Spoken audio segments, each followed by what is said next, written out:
Hello friends, welcome to my channel. আজ দেখো, এই যে ডিজাইনটা দেখতে পাচ্ছ, আমি এটা একটা রেডিমেড জামার ওপরে করেছি।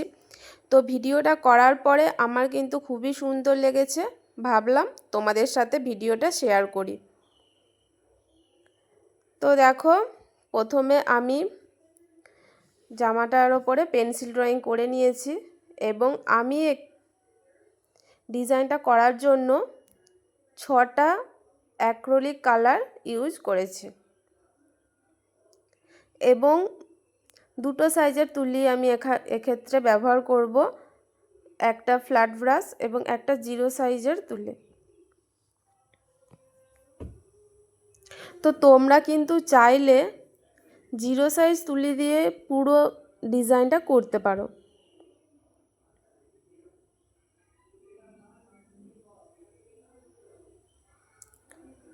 তো দেখো, আমি ডিজাইনটা করার জন্য কিন্তু জামাটার নিচে দেখতে পাচ্ছ পিচবোর্ডকে এইভাবে ক্লিপের সাহায্যে আটকে নিয়েছি, যাতে কালারটা না অপর সাইডেও ছড়িয়ে যায়। তো তোমরা যারা ভাবছো ফেব্রিক বা অ্যাক্রিলিক কালার দিয়ে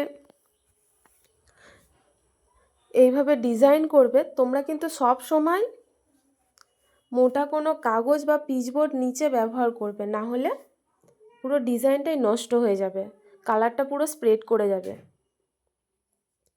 তো আমি এখানে গাছের যে ডালগুলো এঁকেছি ওটার জন্য আমি এখানে লেমন ইয়েলো কালার ব্যবহার করেছি এবং এখানে যে পাতাগুলো করেছি তোমরা দেখতেই পাচ্ছ, তার জন্য আমি এখানে দুটো কালার ব্যবহার করেছি, এক লাইট গ্রিন কালার এবং অপরটা ডার্ক গ্রিন কালার।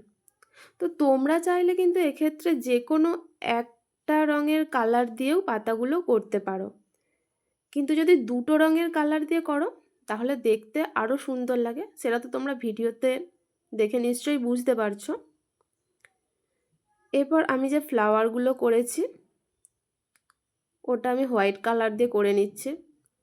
তো এক্ষেত্রে এই ডিজাইনটা করার জন্য আমি শুধু পাতাগুলো করার সময়ই কিন্তু ফ্ল্যাট ব্রাশটা ইউজ করেছি, বাকি আমি সব কিছুই 0 সাইজ তুলি দিয়েই কিন্তু করেছি।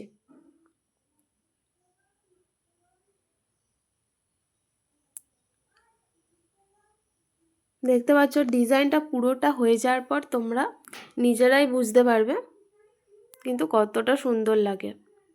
এরপর ফ্লাওয়ারের ভেতরে এইভাবে রেড কালার দিয়ে স্প্রেড করে নেব। ভিডিওটা কেমন হয়েছে কমেন্টে জানিও। Thank you.